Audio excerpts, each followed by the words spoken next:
जो TB4 के अंदर आज और कल प्रस्तुतियां हुई हैं उनके रिजल्ट कल सुबह अनाउंस किए जाएंगे। तो अब आप सभी के बीच में तैयार है टीम नंबर 2। एक बार जोरदार तालियों से स्वागत करेंगे। तो लीजिए, प्रस्तुत है टीम 2 की प्रस्तुति, एकांकी प्रश्न चिन्ह।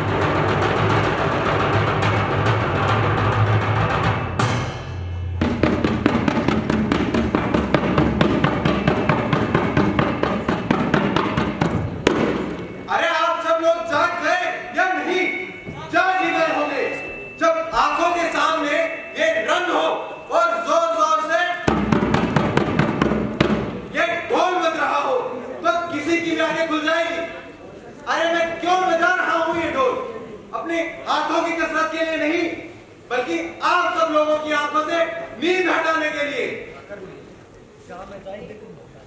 वहां हमारे गांव में हमारी मां बहनों की इज्जत सरे आम लूट ली जाती है। गरीबों को तो यूं ही पांव तले कुचल दिया जाता है और आप सब लोग यहाँ शांति से बैठे हैं।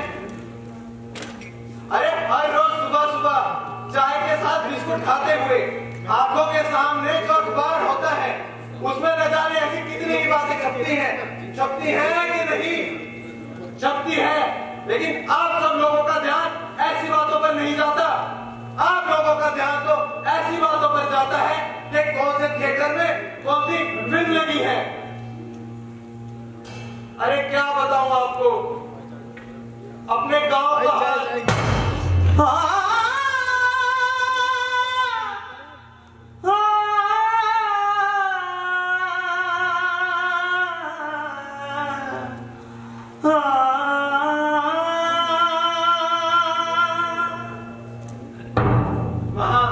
आदमी को खा रहा है, किसी की आंखें नोच ली जाती है, किसी की टांगें तोड़ दी जाती है और किसी को तो जान से मार दिया जाता है। हम लोग गरीब हैं, कोर्ट कचहरी कैसे कर सकते हैं? पेट में डालने के लिए एक दाना तक नहीं तो मुकदमा लड़ने के लिए पैसा कहां से आएगा? इसीलिए सोचा कि आप लोगों के सामने अपनी फरियाद सुनाते हैं, क्योंकि आप सब लोग तो पढ़े लिखे हैं, समझदार हैं, पगारदार हैं, मालदार हैं। आप लोगों का दिमाग तो बड़ी आसानी से फैसला कर सकता है कि कौन सही और कौन गलत। तो आप भी देखिए और न्याय कीजिए। तो क्या हम सब लोग तैयार हैं? तो ठीक है, हम में से ही कोई चाकू बनेगा, कोई दाव बनेगा और कोई थानेदार बनेगा, और जरूरत पड़ी तो एक इंसान 2-3 किरदार भी निभाएगा। ठीक है। तो जैसा होता है वैसा दिखाते हैं, और अगर हमसे कोई गलती हो जाए तो माफ कीजिएगा। तो मास्टर जी, इतना हम सब लोग तैयारी करते हैं, इन्हें हमारे गांव की कहानी ही सुना दीजिए। ठीक है भैया। पहाड़ी के नीचे है गांव हमारा, पहाड़ी के नीचे है गांव हमारा, एक छोटा सा झरना इसमें बहता है। गांव की बस्ती में 800 लोग रहते हैं।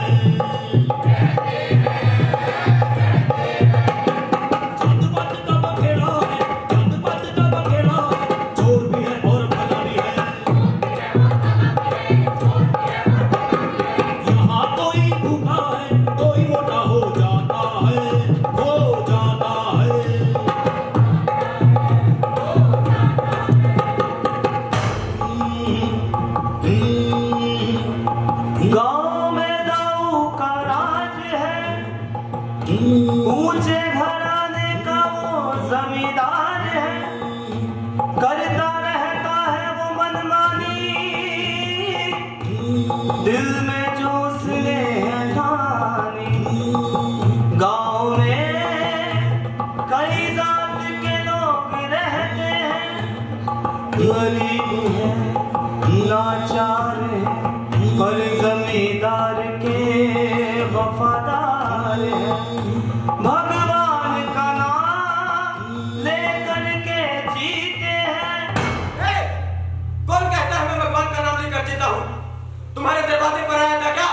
कटोरा लेकर भीख मांगने।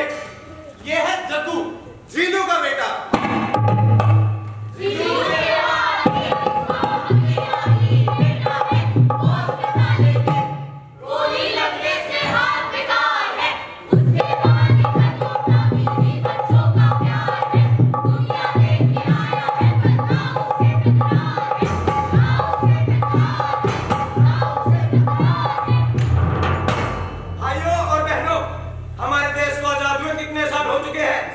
लेकिन इन सालों में हमने क्या पाया? ये जिंदगी तुम किसकी जमीन पर काम करते हो? जमींदार की। लेकिन वो जमींदार की हुई कैसे? तुम्हें ब्याज पर थोड़ा सा कर्जा देकर वो जमीन उसने अपने नाम लिखवा ली, और आज जब तुम उस जमीन पर काम करते हो तो तुम्हें मिलता क्या है? मुट्ठी भर अनाज, और वो भी ऐसे देते हैं जैसे बहुत बड़ा एहसान कर रहे हो। ये क्या जिंदगी है हमारी? अरे जमींदार के कुत्ते भी हमसे अच्छा खाते पीते हैं और मस्ती में रहते हैं, और तुम ठहरे नाड़ी के नाड़ी। पहाड़ों में छिपे कीड़ों को हाथ लगाओ तो वो भी काट लेते हैं, और तुम अपनी जमीन यूं ही जमींदार के नाम किए जा रहे हो।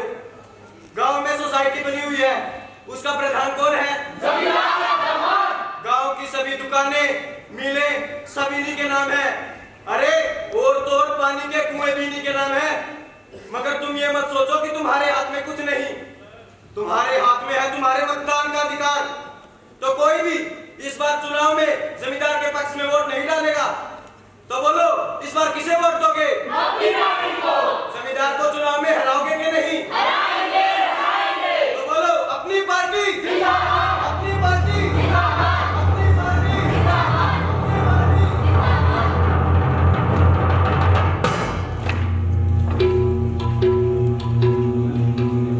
ये लीजिए माई बाप। अरे नहीं बेटा, मैं पीता नहीं। ये क्या पीता है? ये हमारा खून पीता है। गांधी दिवस के दिन मैंने कसम खाई थी कि पूरे गांव को सुधारने का काम अपना है। इसीलिए मैंने शराब पीना और मांस खाना छोड़ दिया। ये क्या खाता है? ये अरे जमींदार साहब कैसे नशा पानी कर सकते हैं? वो तो देवता है, देवता। ये कौन है? ये राक्षस है। यदि आप ही नहीं पीते तो हम कैसे पी सकते हैं? अरे तुम तो पियो, तुम तो वैसे भी गांव के बाहर के हो। वैसे इलेक्शन के बारे में इस बार आपकी क्या राय है? इसमें नया क्या है? जो हमेशा से होता आया है वही होगा। हमारी पार्टी कभी नहीं हारेगी। लेकिन गांव के लोग तो बोल रहे हैं इमरजेंसी हमारी भी रुक जाएगी। कौन कहता है इमरजेंसी हमारी भी रुक जाएगी? बल्कि मैं तो कहता हूँ इमरजेंसी की वजह से हमारा पक्ष और मजबूत होगा और विरोधी पक्ष बर्बाद। जिंदाबाद, जिंदाबाद, अपनी पार्टी जिंदाबाद। आपको पता है परसों उस जग्गू ने गांव में मीटिंग बुलाई थी। हाँ हाँ सुना तो मैंने भी है। ये लड़का आजकल कुछ ज्यादा ही बकवास कर रहा है। मीटिंग में आपके खिलाफ लोगों को भड़का रहा था। अरे भड़काने दो, आखिरी लोगों के हाथ में है ही क्या? नहीं नहीं, अगर वक्त पर इन लोगों का कुछ नहीं किया गया तो बाद में हमें पछताना पड़ सकता है। सुना है कल गांव में आपका पुतला मिट्टी में गिरा दिया गया। क्या कहा? जमींदार साहब का पुतला मिट्टी में गिरा दिया गया। अरे अरे अरे ये तो बहुत बुरा हुआ। और ऐसे ही एक दिन को खुद भी मिट्टी में मिल जाएगा।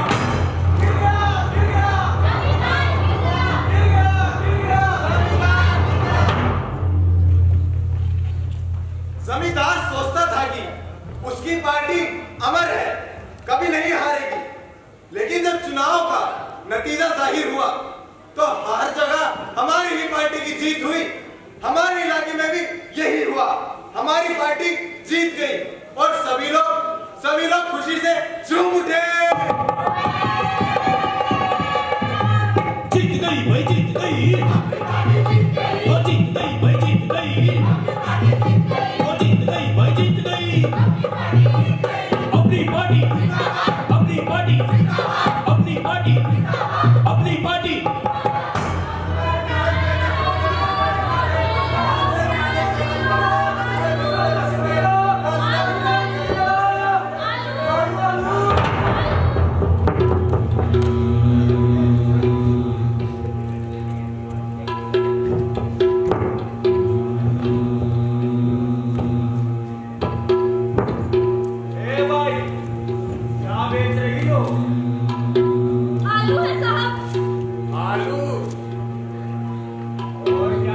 बेच रही हो?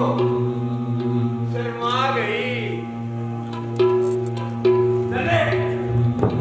साहब पैसे। क्या कहा? पैसे चाहिए? जमींदार साहब से पैसे मांग दिए, शर्म नहीं आती?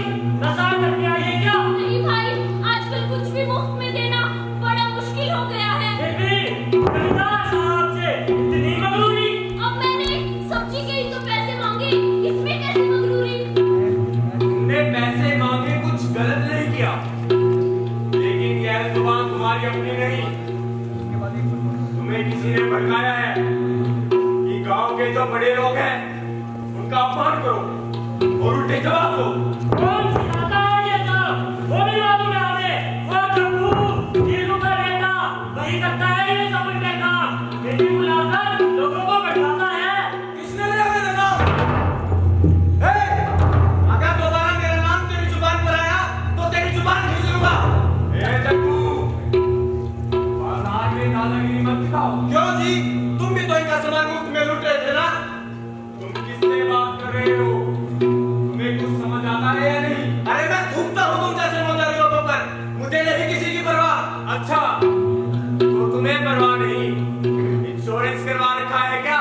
देखो तो एक हाथ तो पहले ही टूटा है। रोक देखो। जुबान बंद कर वरना। गालियां मत दो।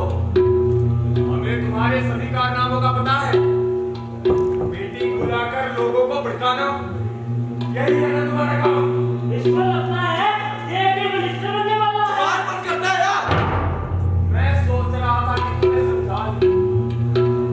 ये जो गांव के भोले भाले लोग हैं ना, ये नारी है। फिर भी हम इससे अपने बच्चों की तरह प्यार करते हैं।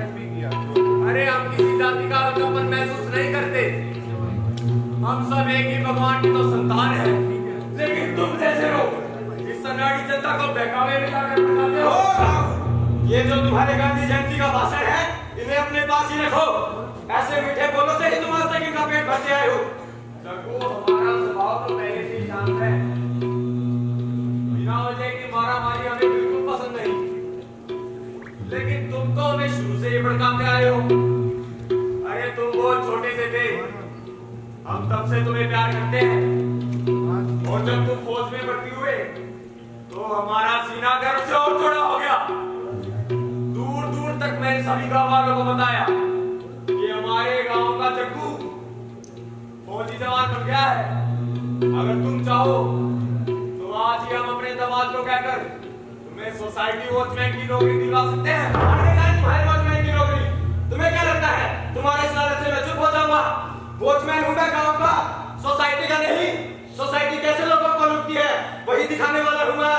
क्योंकि अब जनता का राज है, लोगों को न्याय मिलना ही चाहिए। हर एक की झूठी हरकत सबके सामने आनी चाहिए। अरे तुम तो बुद्धू हो चक्कू। इलेक्शन से कभी कुछ बदला है क्या?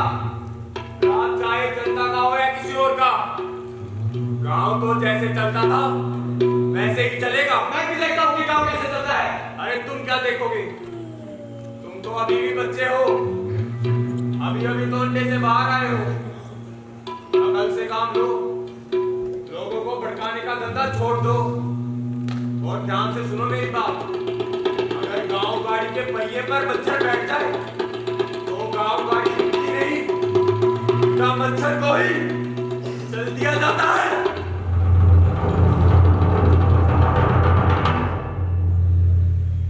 ये पकड़ो अपने पैसे। जीवन में पहली बार जमींदार साहब से पैसे मांगे तो इतना बड़ा हंगामा हो गया। तुमने ही तो मीटिंग में कहा था, इसीलिए तो पैसे मांगे, नहीं तो आज तक ऐसा नहीं हुआ था। अरे तुम्हारी समझ में कुछ आता है कि नहीं? सवाल सिर्फ पैसों का नहीं, तुम्हारी जिंदगी का है। दाऊ ने तुम्हें खरीद लिया है, वो तुम्हारा खून पीकर मोटा होता जा रहा है और तुम हर रोज दुबले पतले होते जा रहे हो। अब क्यों बकवास कर रहे हो? जब जमींदार साहब बोल रहे थे तब तो चुपचाप खड़े रहे, तब तो तुम्हारे मुंह से एक शब्द न निकला। कुछ भी हो, वो ठहरा बड़ा आदमी, जो कहेगा ठीक कहेगा। हाँ भाई, जमींदार साहब तो भगवान है भगवान। उनका स्वभाव गांधी बाबा जैसा है, जात पात को भी नहीं मानते और हमने जब भी बातों में आकर न जाने उन्हें अरे जाओ जाओ, जमींदार के घर जाओ और उसके घर में जाओ। जमींदार तुम्हारा दुश्मन नहीं, तुम तो खुद ही अपने बैरी हो। और ये पकड़ो अपने पैसे, जब अगली बार जमींदार के घर जाओ तो उसके घर में जाने के काम आएंगे। जग्गू, मेरी बात सुनो जग्गू। जग्गू, राज जनता का हो या किसी और का, गांव में तो राज था गुंडों का ही। मालदार, जमींदार और अधिक मगरूर हो रहे थे, और जो गरीब थे उनका तो सड़क पर चलना भी मुश्किल हो गया। 1 2 3 4 5 6 7 8 मैं मिस टेपू।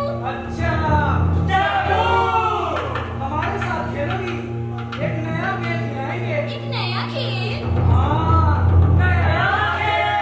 हाँ, खेलूंगी। चलो नया खेल आकर पकड़ बम्बे को, हसीना पे पूरे सो। आकर पकड़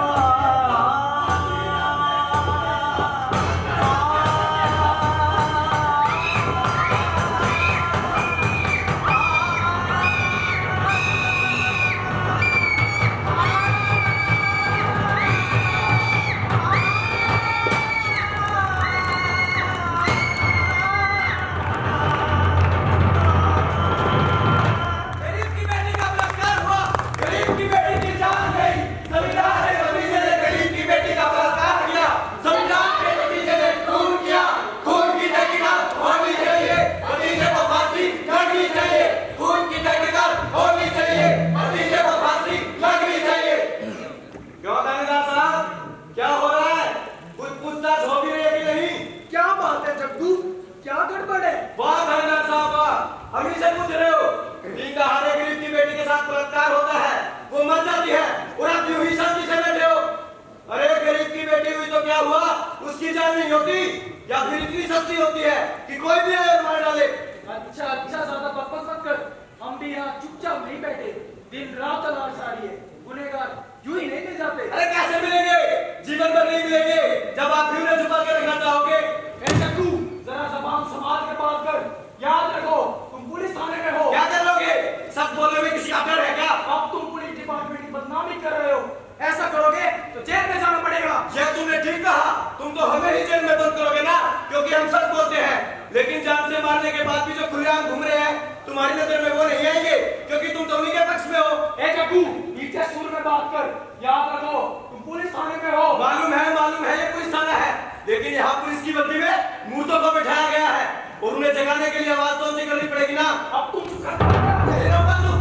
देख लेना, 10 दिन के अंदर पूरी नहीं पकड़ा गया तो सारे गाँव वालों को बता दूंगा कि तुम भी उन्हीं के साथ मिले हुए।